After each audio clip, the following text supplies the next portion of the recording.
Friends, நம்ம இப்போது தக்காளி சட்னி எப்படி பண்ணலாம் அப்படின்றது பார்க்கலாம். எங்கள் வீட்டில் நாங்கள் இந்த ஸ்டைலில் நாங்கள் பண்ணுவோம். சூப்பராகவே இருக்கும்.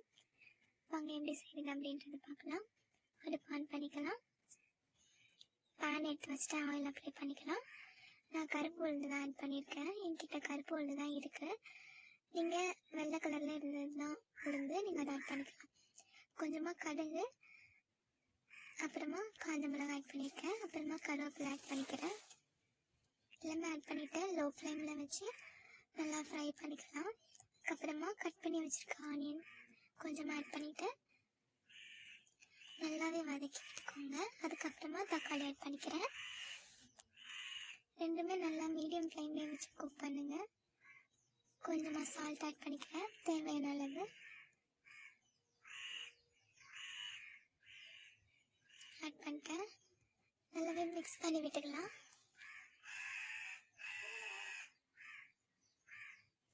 நல்லாவே குக் ஆகி வந்துடுச்சு. நம்ம ஒரு மிக்சிங் ஜாரில் ஆட் பண்ணிக்கலாம்.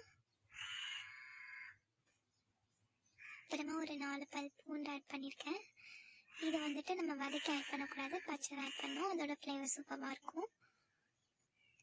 நல்லா ஃபைன் பேஸ்ட்டாக அரைச்சி வந்துடுச்சு.